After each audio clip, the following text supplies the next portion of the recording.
Hola a todos, mi nombre es Nicole, soy psicopedagoga y en esta cápsula abordaremos consideraciones claves para trabajar y vincularse con un estudiante de primero básico. Los contenidos que abordaremos en esta cápsula serán las características esenciales a considerar con un niño de primero básico y en este marco revisaremos brevemente el proceso de atención. También revisaremos el juego, la afectividad y el pensamiento concreto. Posteriormente, algunos tips para cada uno de estos ámbitos y finalmente una síntesis que resuma las ideas fuerzas que abordaremos en esta cápsula. Como punto de partida, la atención constituye un proceso clave para el proceso de aprendizaje, ya que es un puente que facilita el desarrollo de otras habilidades. La duración de la atención en esta edad es muy acotada. Si nos imaginamos una batería que se encuentra cargada al inicio de un estímulo o actividad determinada, con el paso del tiempo esta batería se va a ir agotando. En este caso, un niño de esta edad, la batería o la curva de atención disminuye a los 10 o 20 minutos según sean las características personales. Esto es muy importante porque es cuando se debe cambiar el estímulo de manera de que la batería se vuelva a cargar.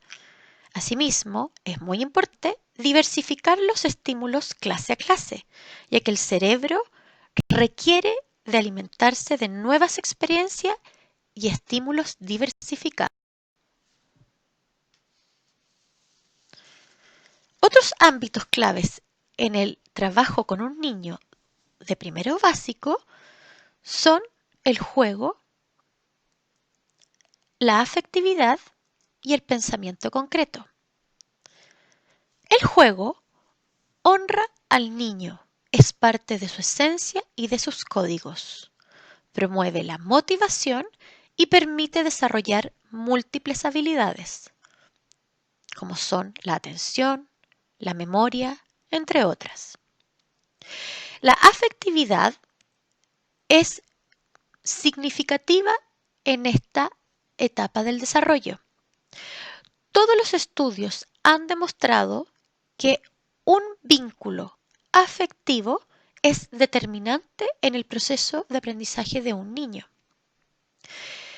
En cuanto al pensamiento concreto, los niños aprenden utilizando diversos canales sensoriales y se nutren de referentes concretos. En este escenario es fundamental ser flexible en cuanto a los recursos internos que tenga el niño, como por ejemplo el ritmo de trabajo, sus intereses, y también es importante identificar los recursos externos, como por ejemplo quienes componen su familia, los nombres de los integrantes, las características de su hogar, de manera de poder conectar su contexto a la experiencia de aprendizaje.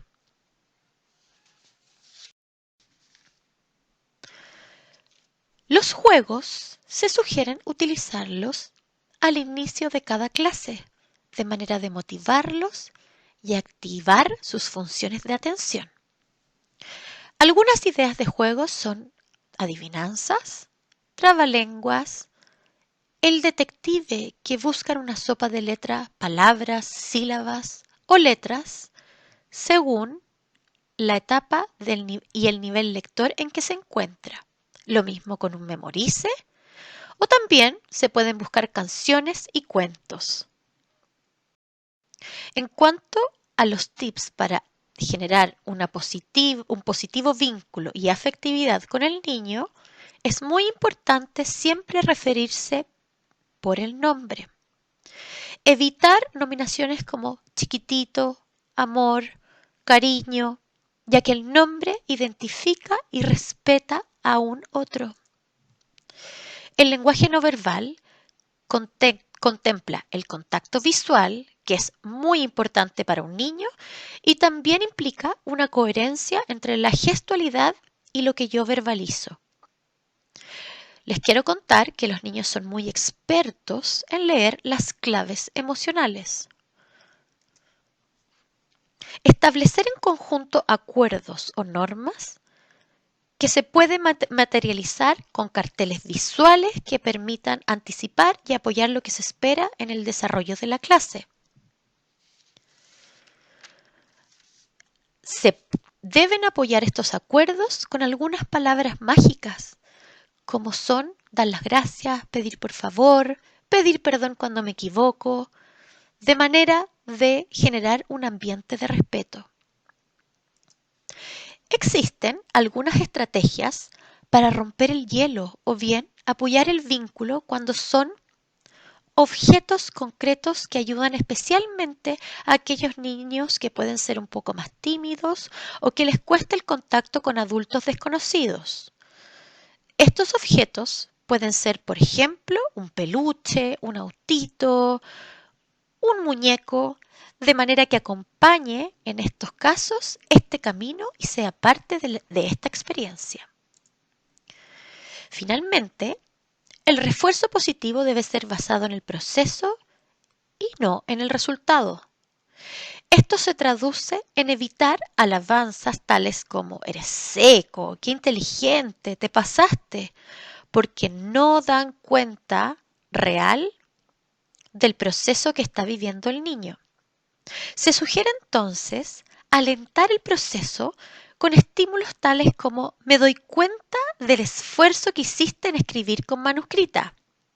Me imagino lo contento que estás con el esfuerzo de mantenerte sentado.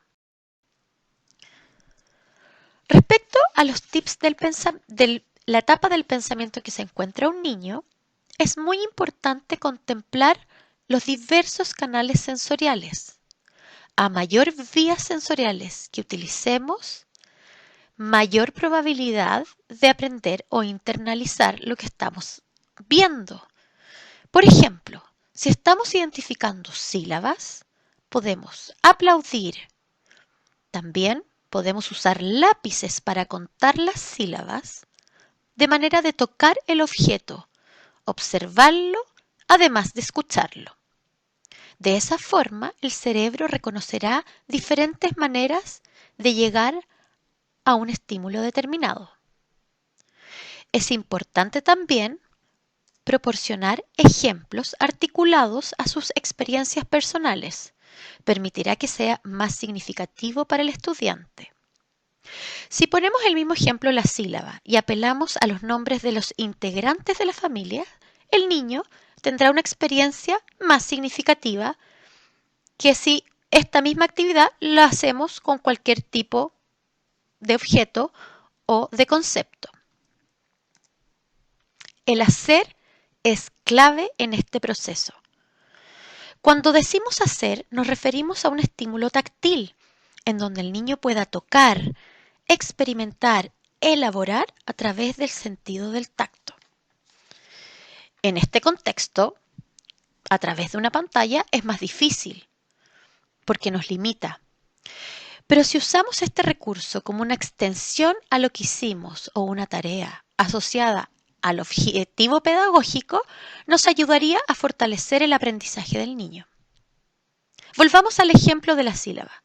Si estamos identificando el número de sílabas de ciertas palabras, podemos pedirle, a modo de tarea, que el niño busque en su casa 2 objetos que tengan 2 sílabas y los dibuje de manera tal que en la siguiente clase lo retomen y retroalimenten el trabajo. Para cerrar, el juego honra al niño, lo motiva y le permite aprender de una forma más eficiente.